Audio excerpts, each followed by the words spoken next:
We'll now recognize the gentleman from South Carolina, Mr. Gowdy, for 5 minutes. Good morning, Director Comey. Secretary Clinton said she never sent or received any classified information over her private email. Was that true? Our investigation found that there was classified information sent. So it was not true? Right. That's what I said. Okay. Well, I'm looking for a little shorter answer so you and I are not here quite as long. Secretary Clinton said there was nothing marked classified on her emails either sent or received. Was that true? That's not true. There were a small number of portion markings on, I think, 3 of the documents. Secretary Clinton said, I did not email any classified material to anyone on my email. There is no classified material. Was that true? There was classified material emailed. Secretary Clinton said she used just one device. Was that true? She used multiple devices during the 4 years of her term as Secretary of State. Secretary Clinton said all work-related emails were returned to the State Department. Was that true? No, we found work-related emails, thousands, that were not returned.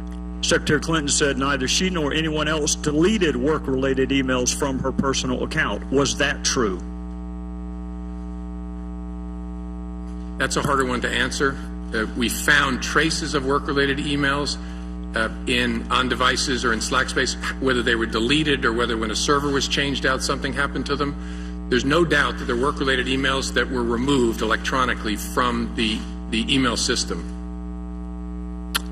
Secretary Clinton said her lawyers read every one of the emails and were overly inclusive. Did her lawyers read the email content individually? No. Well, in the interest of time, and because I have a plane to catch tomorrow afternoon, I'm not going to go through any more of the false statements, but I am going to ask you to put on your old hat. False exculpatory statements, they are used for what? Well, either for a substantive prosecution or for evidence of intent in a criminal prosecution. Exactly. Intent and consciousness of guilt, right? Is that right? Right. Consciousness of guilt and intent.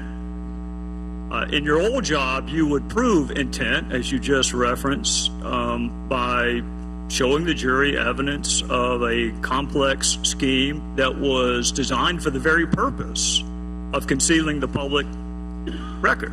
And you would be arguing, in addition to concealment, the destruction that you and I just talked about, or certainly the failure to preserve. You would argue all of that under the heading of content. You would also be arguing the pervasiveness of the scheme, when it started, when it ended, and the number of emails, whether they were originally classified or up-classified. You would argue all of that under the heading of intent. You would also probably, under common scheme or plan, argue the burn bags of daily calendar entries or the missing daily calendar entries as a common scheme or plan to conceal. 2 days ago, Director, you said a reasonable person in her position should have known a private email was no place to send and receive classified information. You're right, an average person does know not to do that. This is no average person. This is a former First Lady, a former United States Senator, and a former Secretary of State that the President now contends is the most competent, qualified person to be president since Jefferson. He didn't say that in 2008, but he says it now. She affirmatively rejected efforts to give her a state.gov account. She kept these private emails for almost 2 years and only turned them over to Congress because we found out she had a private email account. So you have a rogue email system set up before she took the oath of office, thousands of what we now know to be classified emails, some of which were classified at the time. One of her more frequent email comrades was in fact hacked, and you don't know whether or not she was. And this scheme took place over a long period of time and resulted in the destruction of public records, and yet you say there is insufficient evidence of intent. You say she was extremely careless, but not intentionally so. You and I both know intent is really difficult to prove. Very rarely do defendants announce, on this date, I intend to break this criminal code section.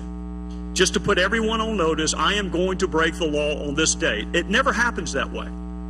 You have to do it with circumstantial evidence. Or if you're Congress and you realize how difficult it is to prove specific intent, you will formulate a statute that allows for gross negligence.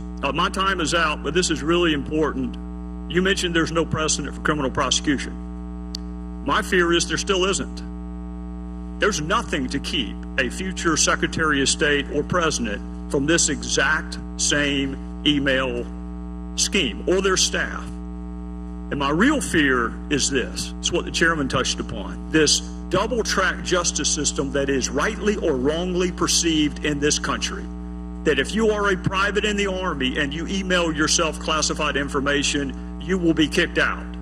But if you are Hillary Clinton and you seek a promotion to Commander-in-Chief, you will not be. So what I hope you can do today is help the average person, the reasonable person you made reference to, the reasonable person understand why she appears to be treated differently than the rest of us would be. With that, I would yield back.